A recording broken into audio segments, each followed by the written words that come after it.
त्या गावात एक नवी बाई आली. तिचं नाव कुणालाच माहित नव्हतं. ती शांत पण खूप विचित्र वाटायची. तिचं हसू लोकांना घाबरवायचं. ती गावातल्या जुन्या वाड्यात राहिली. तो वाडा आधीच बदनाम होता. तेथे राहणारे कुटुंब गायब झाले. ती घटना आयतागायत समजली नाही. लोक म्हणायचे वाड्यात काहीतरी आहे. कोणी म्हणतं वाडा शापित आहे. कोणी म्हणतं कुणीतरी मारलं होतं. पण खरं काहीच समजत नव्हतं. रात्री त्या वाड्यात दिवे लागायचे. खिडक्या बंद असूनही आवाज यायचे. हळू पायांचे आवाज यायचे आणि कुणीतरी चालत असल्यासारखं वाटायचं. ती बाई मात्र खूप शांत वागायची. नेहमी चेहरा सारखाच दिसायचा. कधी आनंद दिसत नव्हता तिच्यात, तर कधी दुःखही नाही. गावातील लोक तिच्यापासून दूर राहायचे. तिला विचारलं तर ती हसायची. फक्त एकच वाक्य बोलायची, मी इथे राहायला बांधलेली आहे. कारण तिने बांधलेली म्हटलं होतं.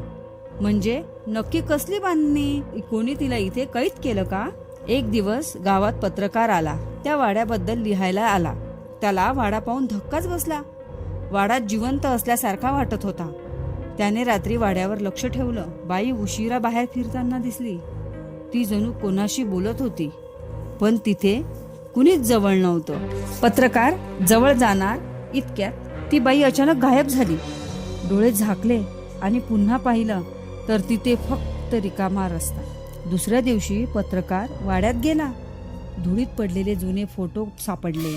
100 वर्ष जुने फोटो होते आणि फोटोत तीच बाई दिसली. तो हादरून गेला पूर्णपणे. बाईचं वय कसं वाढलं नाही, ती आजही तशीच कशी दिसते, हे रहस्य खोल जाण्याजोगं होतं. त्याने गावकऱ्यांना चौकशी केली. एक म्हातारा माणूस पुढे आला. त्याने हळू आवाजात सांगितलं, ती माणूस नाही, ती आठवण आहे. म्हाताऱ्याने जुनी घटना सांगितली. त्या वाड्यात प्रेमकथा सुरू झाली. एका बाईने गावाबाहेरच्या माणसावर प्रेम केलं, पण समाज ते पचवू शकलं नाही. गावकऱ्यांनी त्या माणसाला मारलं. ती बाई वेड्यासारखी झाली. तिने स्वतःला तिथेच फाशी दिली आणि म्हणाली, मी इथेच राहील. त्या दिवसानंतर प्रत्येक कुटुंब गायब झालं, जे त्या वाड्यात राहायला गेले. कारण वाडा फक्त घर नव्हता, तो तिचं कैदखाना बनला होता. पत्रकाराने हे सर्व ऐकून ठरवलं, तो सत्य पूर्ण बाहेर काढणारच. तो वाड्यात कॅमेरा घेऊन गेला. दरवाजा आपोआप बंद झाला. आत पूर्ण अंधार झाला. अचानक थंड हवा चेहऱ्यावर पडली. हळू आवाजातच कोणीतरी म्हणालं, तू पण इथे राहणार आता? त्याने कॅमेरा चालू केला. कॅमेऱ्यात ती बाई दिसली. जवळ, अजून जवळ येत होती आणि कॅमेरा बंद झाला. दुसऱ्या दिवशी गावात चर्चा झाली. पत्रकार गायब झाल्याची बातमी आली. पोलीस आले, पण काही सापडलं नाही. फक्त त्याचा कॅमेराच त्या कोपऱ्यात पडला होता. कॅमेरा सुरू केला तेव्हा दिसलं, शेवटचा फ्रेम अजून चालू होता. ती बाई थेट कॅमेऱ्यात बघत होती आणि हळू आवाजात म्हणाली, हा वाडा लोकांना खात नाही, लोक स्वतः इथे अडकून राहतात. प्रेम कधीच मरत नाही म्हणतात, पण तुटलेलं प्रेम कायम जगतं. गाव आजही त्या वाड्याला घाबरतं. रात्री अजूनही आवाज येतात. खिडक्या अजूनही आपोआप उघडतात आणि हसण्याचे आवाज घुमतात. लोक अजून एक प्रश्न विचारतात, ती बाई अजूनही तिथे आहे का, की आता कोणीतरी वेगळं अडकलंय? आणि पुढची पाळी नक्की कोणाची? त्या घटनेनंतर गाव अजून घाबरलं. लोकांनी वाड्याकडे जाणं बंद केलं. रात्र होताच दरवाजे बंद व्हायचे. कोणी बाहेर पडायलाही घाबरायचे. पण एक मुलगा पुढे आला. तो पत्रकाराचा भाऊ होता. त्याने सत्य जाणण्याची शपथ घेतली. भाऊला असंच गायब सोडणार नव्हता. तो एकटा वाड्याकडे गेला. हातात टॉर्च आणि कॅमेरा घेतला. मन जोरात धडधडत होतं. त्याचे पाय मात्र थांबत नव्हते. वाड्याचा दरवाजा स्वतःच उघडला. जणू कोणीतरी आत बोलावलं. थंड श्वास चेहऱ्यावर आदळला. हवा अचानक जड झाल्यासारखी वाटली. भिंतीवर पायांचे आवाज घुमले.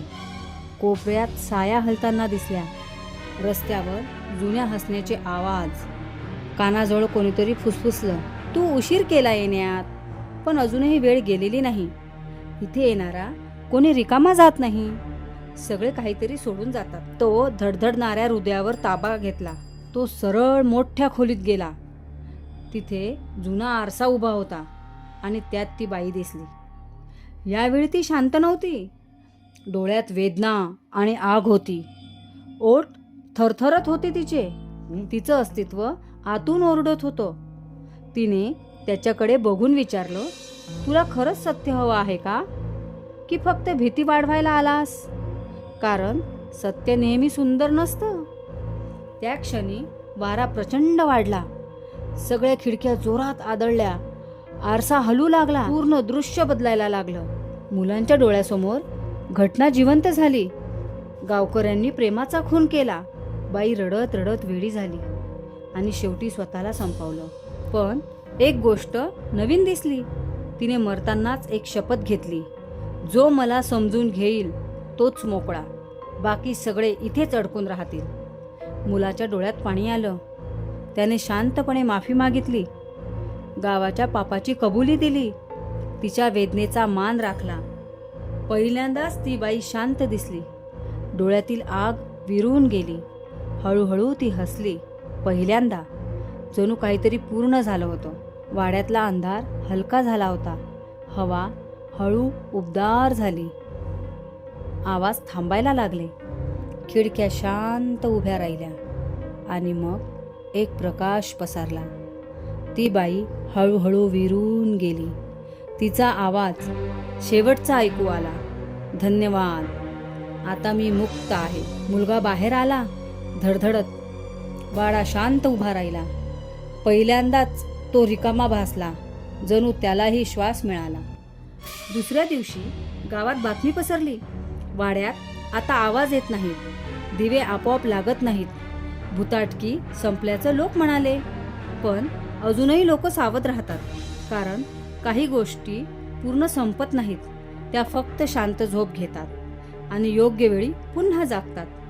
आणि गाव अजूनही विचार करतं, ती खरंच पूर्ण मुक्त झाली का, की फक्त शांत पडद्यामागे थांबली? आणि पुढचा पाहुणा नक्की कोण? जर तुम्हाला याच्या पुढची स्टोरी ऐकायची असेल तर चॅनलला लाईक करा, सबस्क्राईब करा आणि हो, बेल आयकॉनला क्लिक करायला विसरू नका. थँक्यू.